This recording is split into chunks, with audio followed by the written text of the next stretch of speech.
दो पौधे, एक शमी का, एक बेलपत्र का। भूल से भी बेलपत्री के पौधे के नीचे से, बेलपत्री के वृक्ष के नीचे से अगर भूल से भी, तुम्हें नहीं मालूम कि यह बेलपत्री का पेड़ है, तुम्हें नहीं मालूम कि यह बेलपत्री का पौधा है, तुम्हें नहीं मालूम कि बेलपत्री का वृक्ष है, भूल से भी चलते चलते भी तुम्हारी ट्रैक्टर, तुम्हारी ट्राली, तुम्हारी गाड़ी, तुम्हारा बक्खर, तुम्हारा बेल, तुम बेलपत्री के पेड़ की छांव में से भी अगर निकल कर चले जाते हो तो दिन भर में अगर 100 पाप भी हो जाते हैं तो पल भर में धुल जाते हैं। एक बेलपत्री के वृक्ष के नीचे से, एक बेलपत्री के वृक्ष की छांव से, एक बेलपत्री के वृक्ष की मात्र टहनी की छैया से हमारे कोटि कोटि पाप समाप्त हो जाते हैं। आप सबसे इस कोटेश्वर धाम की पावन धरा से एक निवेदन करना चाहूंगा, पूरे आस्था चैनल के श्रोताओं से, फेसबुक यूट्यूब के श्रोताओं से, और जितने लोग यहाँ कथा सुन रहे हैं, बारिश का समय आए तो एक बेलपत्री का पेड़ बड़ा कर कर उसको कहीं रोड के किनारे अवश्य लगाओ। कोई निकल कर जाएगा, उस पे छांव पड़ गई तो उसका कल्याण हो जाएगा।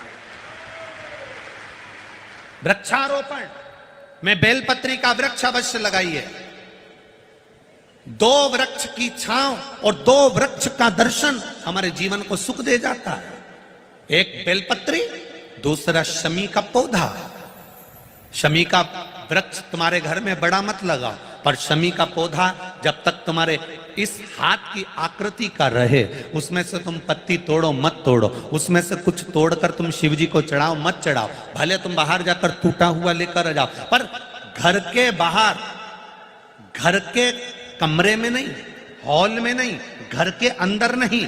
तुम्हारा घर चारों तरफ से हो जाता है, 4 कमरे, हॉल, किचन, लेटरिन, बाथरूम सब पूर्ण कंप्लीट हो जाए, उसके बाद जो तुम्हारे जगह बचे, घर से जब तुम बाहर निकलो तो बाहर की ओर जाते समय, अगर तुम्हारे निकलते समय तुम्हारा सीधे हाथ की ओर अगर शमी का छोटा सा पौधा लगा है तो ये निश्चित है कि तुम जिंदगी में कभी किसी अदालती कोर्ट केस में, कभी प्रशासनिक आदि केस में, कभी किसी गलत जगह पर जिंदगी में नहीं फंस सकते, आप उससे बाहर ही निकल जाएंगे।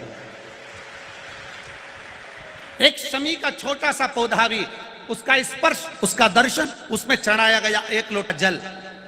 शमी 3 देवताओं को सबसे ज्यादा प्रिय है।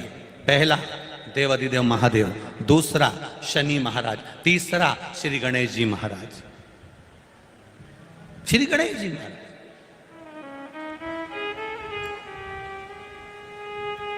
क्योंकि शमी की शादी करने वाला कौन था?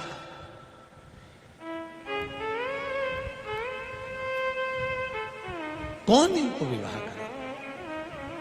अभी आगे आप कथा में सुनेंगे, शमी और मंदार की कथा जब आएगी, शमी और आंकड़े के फूल की, सफेद फूल, नीला फूल, गुलाबी फूल आंकड़े का जो होता है, मंदार का होता है, उसका वर्णन जब आएगा आप उसमें श्रवण करेंगे। एक शमी का पौधा, तुम घर से बाहर निकल रहे, हाँ ये जरूर है कि जो फ्लैट में रहने वाले हैं वो इस पौधे को नहीं लगा पाएंगे,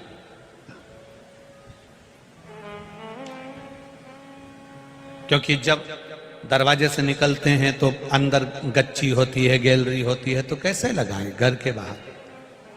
हाँ, आप डायरेक्ट निकल रहे हैं और आपका पौधा घर के बाहर लगा हो तो बात दूसरी, छोटा सा गमले में, ज्यादा बड़ा नहीं, छोटा सा।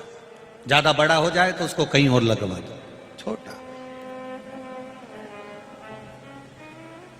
घर से निकलते समय सीधे हाथ पर अगर शमी का पौधा, आप निकल रहे हैं और आपका राइट हैंड है, सीधा हाथ है, घर के बाहर शमी का पौधा है, प्रतिदिन का अगर आपका नियम बन गया कि शमी को देखकर घर से बाहर निकल रहे हो, जिंदगी में कभी कांटे तुम्हारे जीवन में आ ही नहीं सकते, कोई रोड़ा आएगा ही नहीं, बढ़ जाओ। यही रह गया। शमी में शनि भी है, शमी में गणेश भी और शमी में शिव भी है।